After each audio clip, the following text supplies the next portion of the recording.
So I was at work yesterday. My stomach was in knots. I was just kind of living with it. You know, I wasn't letting it affect me too much. Besides my attitude, I was a little grumpy.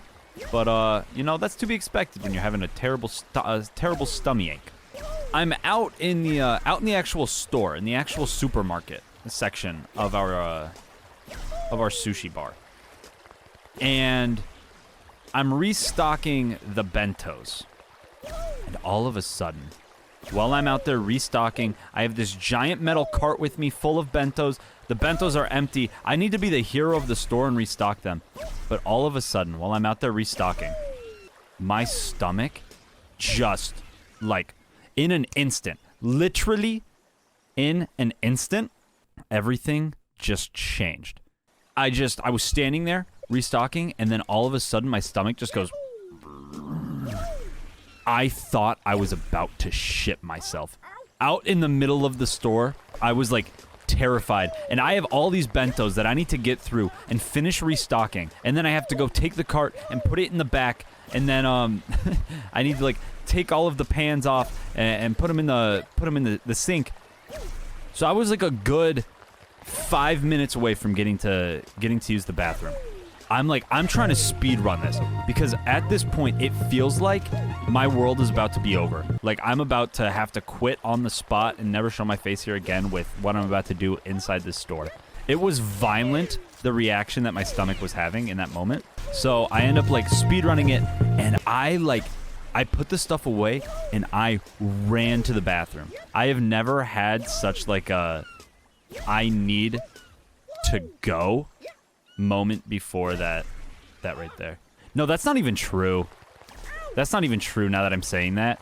There was 11th grade, and I went to an amusement park called Cedar Point with some of my friends. If you don't live in the U.S., Cedar Point is one of the biggest amusement parks in the United States.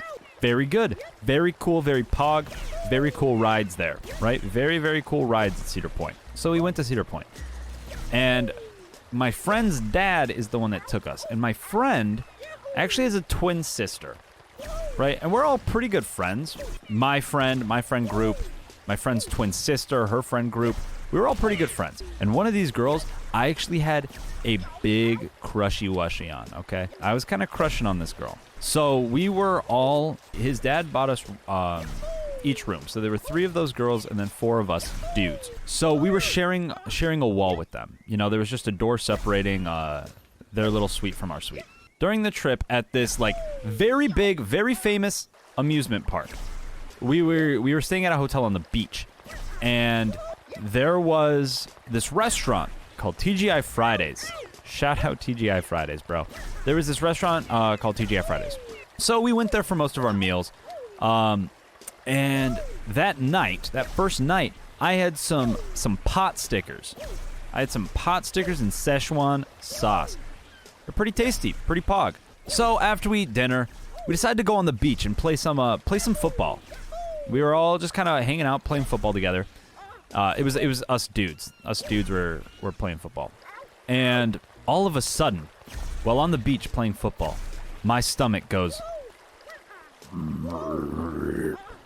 And, like, I went into animalistic free-for-all mode, boys. When I tell you that there was a chemical reaction happening to my stomach right now, I mean, like, it might have been the, like single-handedly the equivalent of like 2 nuclear bombs, okay? That is how much power I was holding within my stomach right now. So I look at my boys, and I'm like, guys, we need to go back to the room. Like, I am not okay. I need to go use the bathroom. I think I might have food poisoning right now.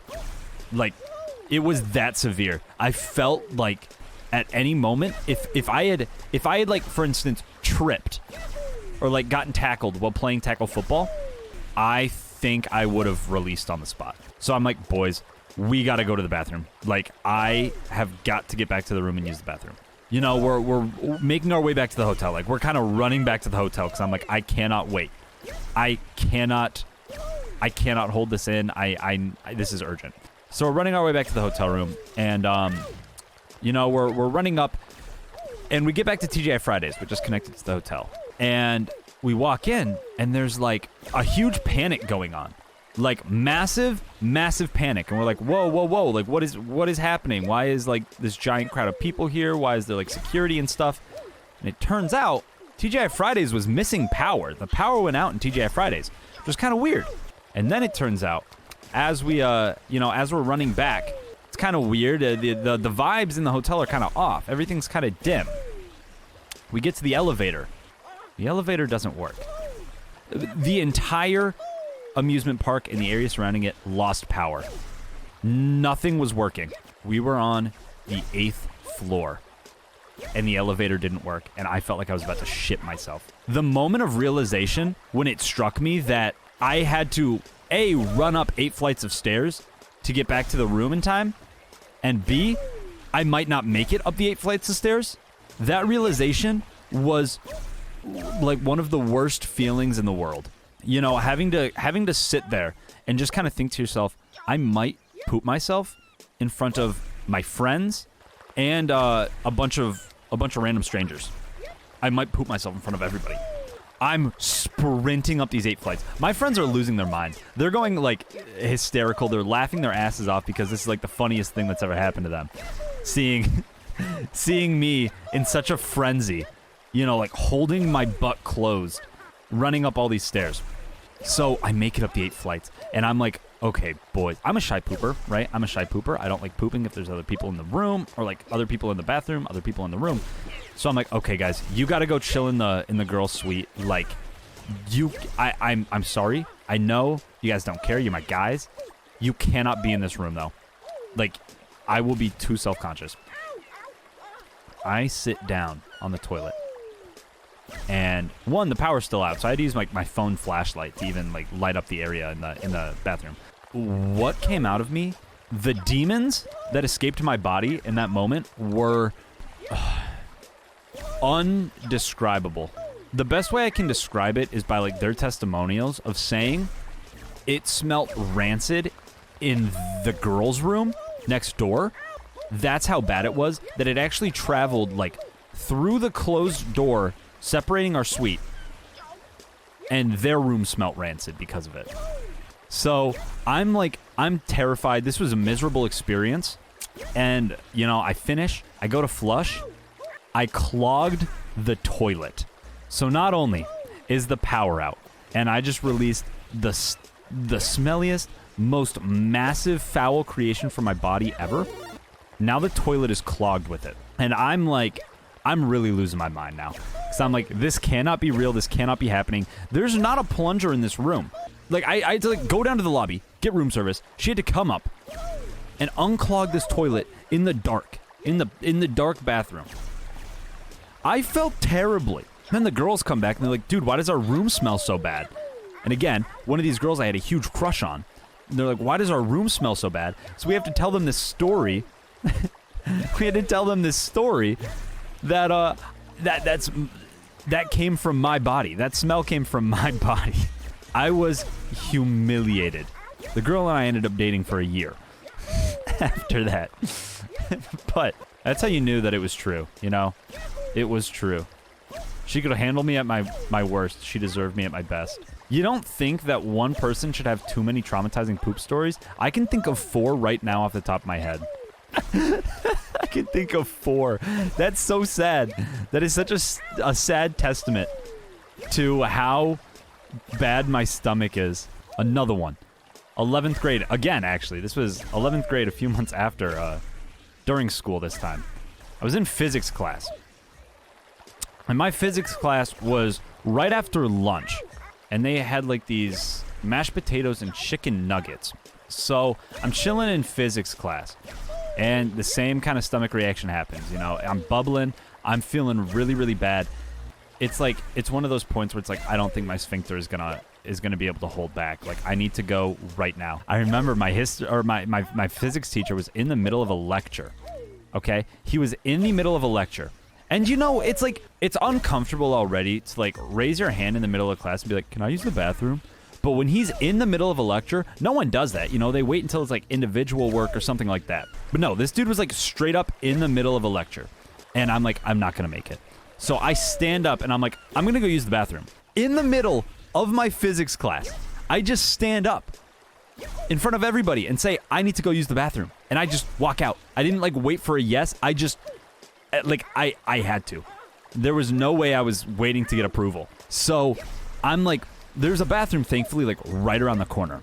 But remember how I told you guys I was a shy pooper? I've already humiliated myself by standing up and running out of the classroom saying that I have to use the bathroom. Like, everyone knows what's about to happen. Everyone knows that there's probably going to be some explosive diarrhea, right? That's embarrassing enough. In 11th grade, that's embarrassing enough to do in front of your class. I turn the corner and go into the closest bathroom. Both of the stalls are full. So I have to go down this long hallway, and I'm like, okay, you know what? I know that no one's going to be in this bathroom down in the basement of the school. So all I have to do is go down this long-ass hallway, go past the gym, into the basement. There's empty bathrooms there 100% of the time. No one ever uses those during school. So I'm making my way over there. And about halfway down this long hallway, I realize that I will not make it. I physically cannot make it to the basement bathroom, the empty basement bathroom. I will poop myself before I get there. So I'm like, I peel off and I'm like, okay, I just got to go to this nearest bathroom and, you know, we have to make it work. So I go in and there's two dudes in there vaping, right? There's like these two dudes just vaping in the bathroom. So I like run past them and just go into the stall. You know, like without hesitation. I don't like walk in calmly. I'm like running into the bathroom. And I just go right past these two kids that are in there vaping, run into the stall. And I sit down. And the moment that I sit down on that seat, I think I created like the best way I can describe the sound that came out of me is like, imagine you're on an airport runway, okay? Right next to like a Boeing, and the Boeing turns its engine on. It was basically like that, about as loud as that. So it was like so loud. And I hear these dudes vaping just go, oh my God, and start cracking up. And they like run out of the bathroom, right? I'm traumatized again. I'm sitting here and I'm already a shy pooper. And here I am, like in front of these two dudes, running out of class in front of my whole class. And I create probably the loudest sound that a human body has ever created. It was so bad. It's like 10 minutes later, I walk back into class. You know, everyone's quiet doing their work. They all look up. You know, they see me walk back in. It's like, what do I do? What do I do? I'm like making eye contact with everyone, just walking back to my seat. They all know what happened. Like, no one questions it. Thankfully, my teacher wasn't like, so what just happened? You know, he understood. But like, God, that's embarrassing. For a high schooler, that's like traumatic. And it was fucking hilarious. Looks like I just swallowed a grenade. I think the last traumatic poop story I can think of, going into my freshman year of college, I had a girlfriend. So we had ended up sneaking out. And it was probably like 3 a.m. We ended up sneaking out.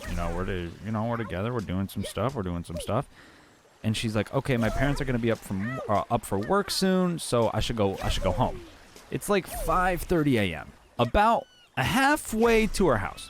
My eyes widen, and I'm like, babe, I'm gonna need to come inside. She's like, no. Like, why? This is a terrible idea. Why do you have to come inside? So I'm like, listen, I felt fine 2 minutes ago. Nowhere is open. There is no place I can use the bathroom besides her house. So I'm like, I think I'm gonna need to come inside. And she's like, no, like that is a bad idea. We are gonna get caught. And I'm like, I'm gonna poop myself I will actually poop my pants in my car. And, you know, so we're kind of arguing about this, and I'm like, okay, maybe I can, like, go outside. I was thinking about parking my car and just, like, just kind of, you know, raw dogging it out in nature, like my ancestors used to do. I'm like, okay, yeah, maybe I can just do it outside. But then we get to our house, and I'm like, no, I can't. Like, I physically cannot make it home. I cannot make it to, like, across the neighborhood. I need to come in right now. And she's like, oh my God, this is such a bad idea. And I'm like, I know, I'm sorry. So we go inside her house. Like, her parents are, like, minutes away from waking up, right? And I have to go into our house to use the bathroom to drop a massive duke. Her bathroom is on the bottom floor of her house, right next to her sister's bedroom. Right next to her sister's bedroom. So this is already risky enough with her parents having to wake up, but now I'm taking a fat ass dump right next to her sister's bedroom. She might wake up when I flush the toilet. I don't know. I have no idea what's gonna happen. So I go in there, and I'm trying to make this as quick as possible. She's, like, in the living room, stressed out of her mind. We're trying to come up with, like, you know, we're texting while I'm in the bathroom, because I'm like, okay, here's what we're gonna say. If anyone wakes up, we're gonna say that we woke up early to go see the sunrise, and I came to pick you up, and then realized I was having the worst stomach ache of my life, and I had to go take a dump. So I was taking a dump, and then I realized that it was so bad, my stomach hurt so bad that I gotta go home. We can't watch the sunrise today, maybe another day. So that was our story. Actually, kind of a solid story. Not gonna lie, kind of a solid story. Kudos to me on coming up with that in such a short amount of time, in such a stressful situation. Kudos to me. I end up, you know, finishing up. It smelled terribly. Again, sorry. Sorry, girlfriend's family. But it ended up being okay. No one woke up. I was in and out in like 5 minutes. I was clean. I was fresh out of whatever was inside of me, poisoning me. All of my toxins were released, and I felt on top of the world. You know, I cannot believe that we pulled that off successfully. We went on our merry ways, and I still think about it every single day. You cannot have worse timing